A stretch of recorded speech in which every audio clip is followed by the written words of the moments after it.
The smell hit him first. Not the expected scent of antiseptic and overboiled vegetables, but the thinner, sharper odor of loneliness.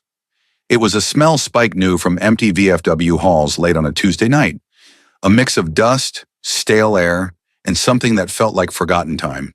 He was only here to drop off a box of donated blankets from the club, a quick, feel-good errand on a gray afternoon. He navigated the polished linoleum hallways of the Sunny Pines convalescent home, his leather vest creaking a soft protest in the enforced quiet. A nurse with tired eyes pointed him toward the common room. "Just leave them on the cart. Someone will distribute them." Her voice was flat, worn smooth by routine. Spike nodded, but his eyes drifted past her, down a dim corridor. Most doors were ajar, offering glimpses of muted televisions and the still, sheet-covered forms of residence. One door, however, was nearly closed. From it came a sound so faint he almost missed it, a dry, rasping whisper, like dead leaves skittering across pavement. He found himself pausing, his hand still on the handle of the cardboard box. The whisper came again, a frayed thread of sound in the heavy silence. He took a step closer, then another, until his ear was near the crack in the door. "Please," the voice rasped. "Anyone." Instinct, the same low hum that warned him of loose gravel on a sharp turn, vibrated in his gut. This wasn't just a call for a nurse. This was different. He pushed the door open a few inches. The room was shockingly bare. A metal frame bed, a small nightstand, a single chair. No pictures, no books, no clutter of a life lived. On the bed, a man who seemed made of little more than paper-thin skin and bones stared at the ceiling.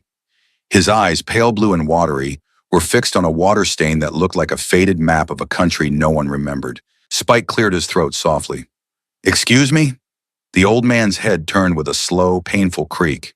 His eyes took a moment to focus, to register the large, bearded man standing in his doorway. Fear flickered in their depths, then resignation, then nothing. "They won't let you stay," the old man whispered. His voice was a fragile thing. "They don't like visitors who aren't on the list." "Just dropping something off," Spike said, his voice lower than usual, gentler. He stepped fully into the room, the box of blankets feeling heavy and useless in his arms. The threadbare sheet on the bed barely covered the man's frail frame. "My name's Spike." The old man blinked slowly. "Arthur," he breathed. "They call me Arthur." Spike set the box down and pulled one of the thick, soft fleece blankets from the top. He unfolded it and laid it over Arthur's legs. The old man flinched at the contact. Then his whole body seemed to sigh into the warmth, a shudder of pure animal relief. His gaze drifted from Spike's face to the blanket, and his chin began to tremble. A single tear traced a path through the deep lines on his cheek. He looked back at Spike, and his eyes held a universe of defeat. "They put me here to die," Arthur whispered, the words coming out in a ragged puff of air. "And they took everything." The words hung in the sterile air, heavy as lead. They weren't spoken with anger or self-pity, but with the flat, dead certainty of a man reading his own epitaph. Spike felt a cold knot tighten in his stomach. He looked around the barren room again, and this time he truly saw it. It wasn't just minimalist, it was erased. It was the room of a person who had been deliberately scrubbed from the world, a holding cell between a life and a grave. "Who took everything, Arthur?" Spike asked, his voice a low rumble. Arthur's eyes slid toward the door, a flicker of that old fear returning. "My niece, her husband. They said they'd take care of things." A sound that might have been a laugh or a sob caught in his throat. "They did. They took the house, the pension checks. They took my pictures. My wife's picture." His voice broke on the last two words. He took a shaky breath and pointed a trembling finger at a clean, empty space on the wall above the nightstand. "My medals were there. From the service. They took those too." Spike's hands clenched into fists at his sides. He thought of his own grandfather's flag, folded in a cedar box on his mantle.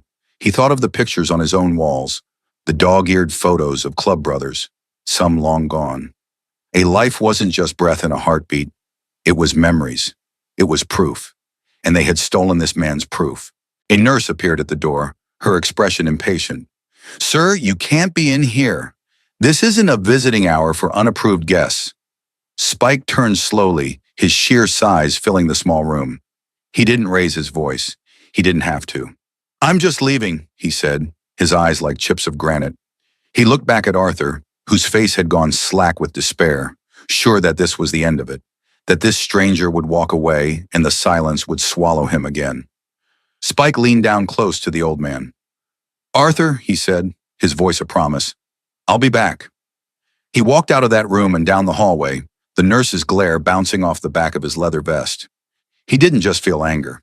He felt a cold, clear purpose solidifying in his chest.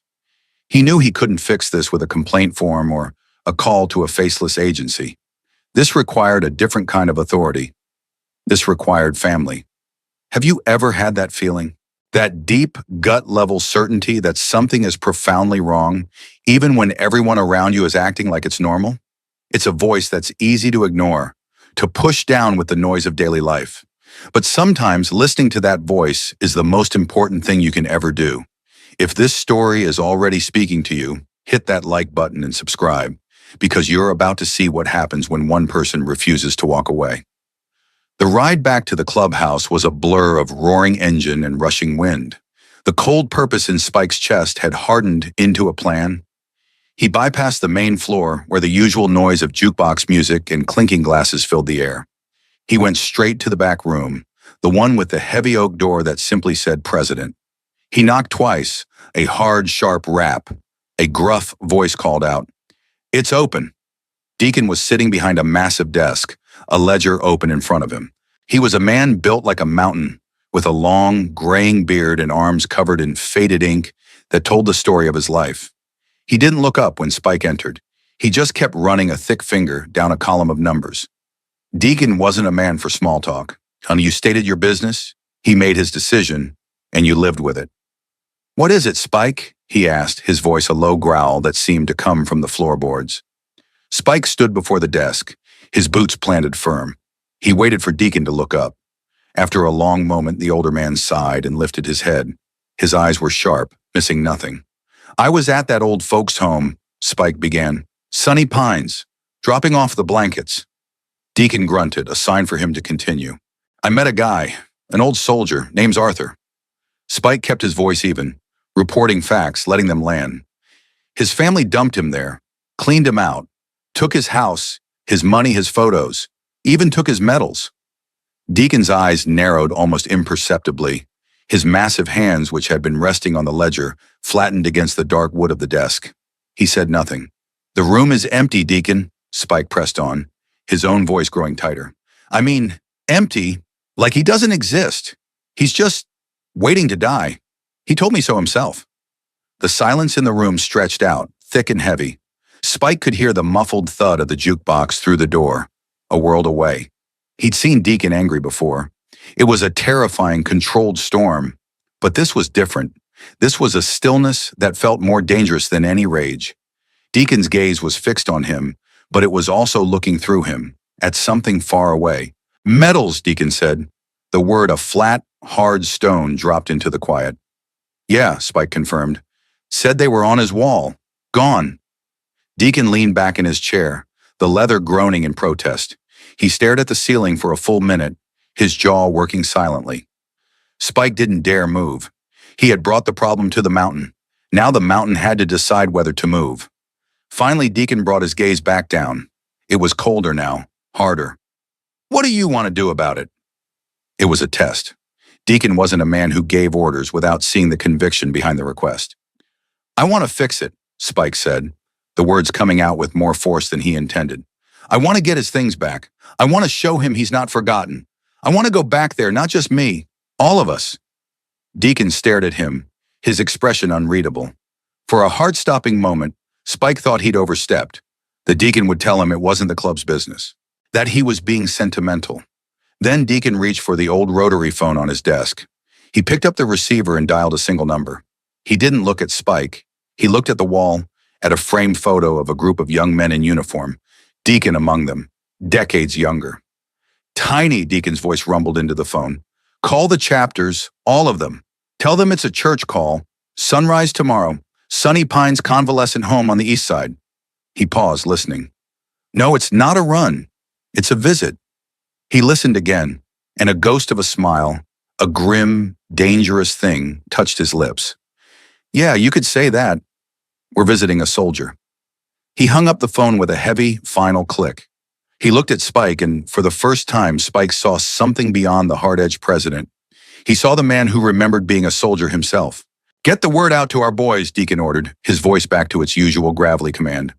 "Tell them to be ready, and Spike," he added as Spike turned to leave, "tell them to bring their dress vests. We're going to show this man some damn respect."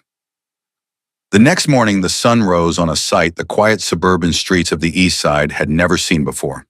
It started as a low rumble in the distance, a sound that could be mistaken for thunder on a clear day.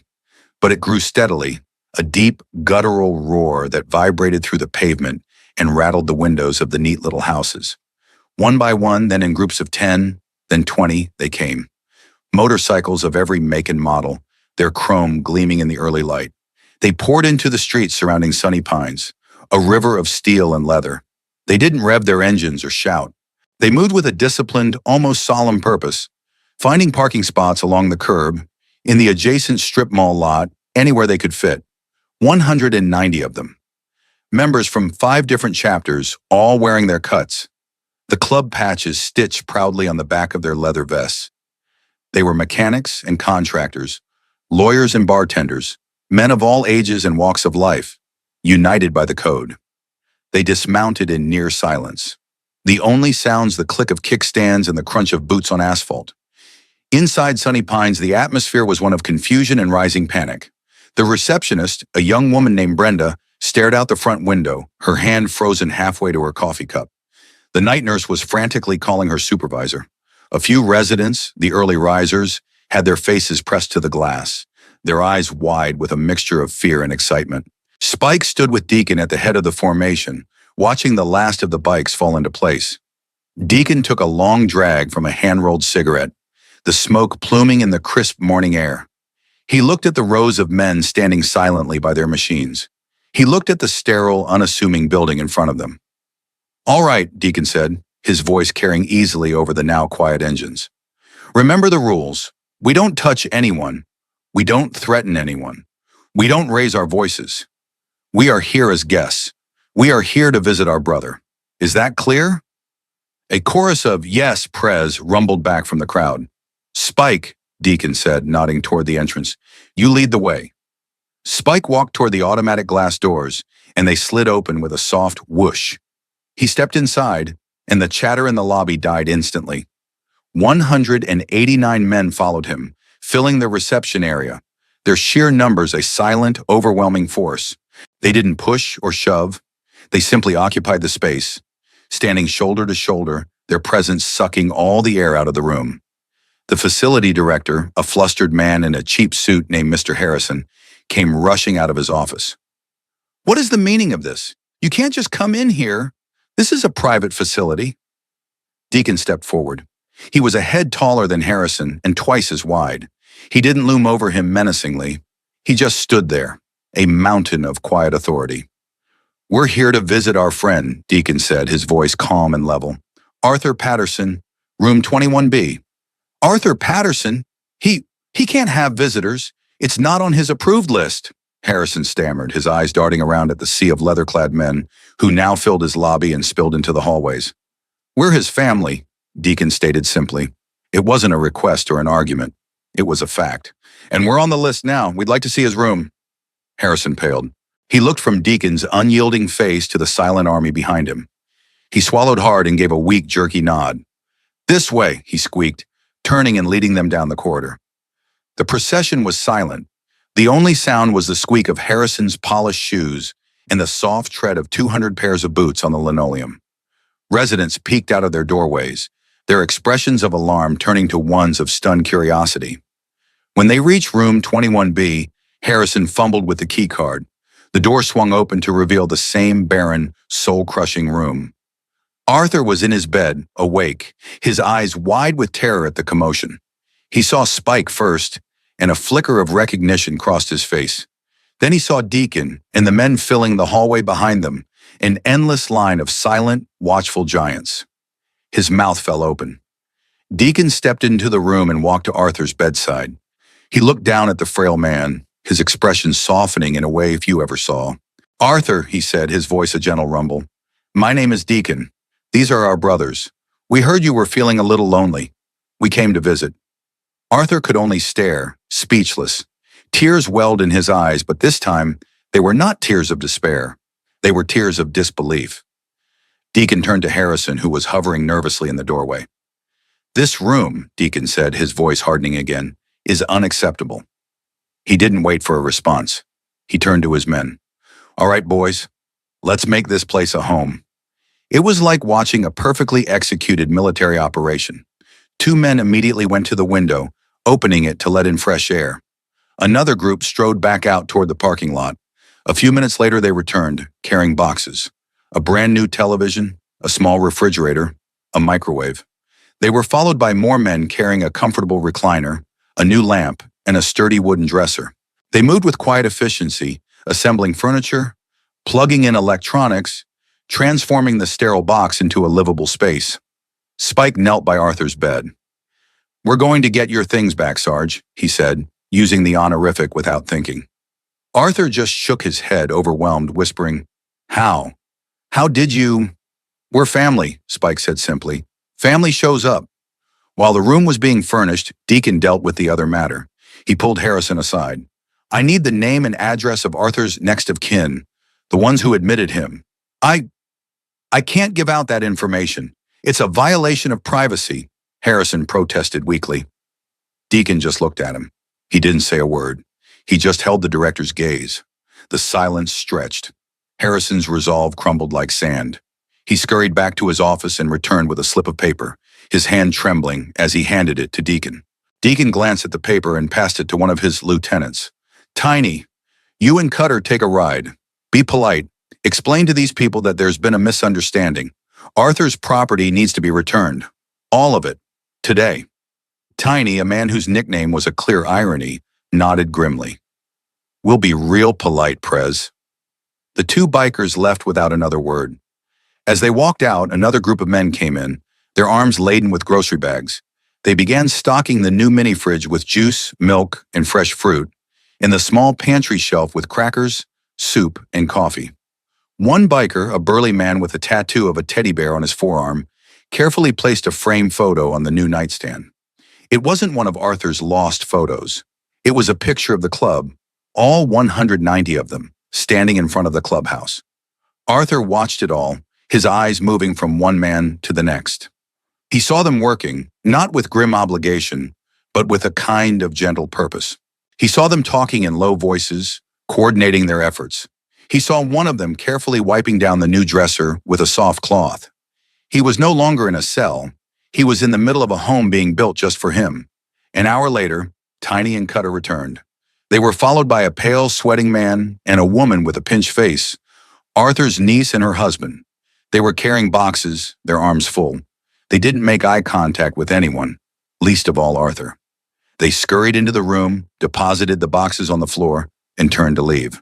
Deacon blocked their path. He wasn't touching them. He was just there.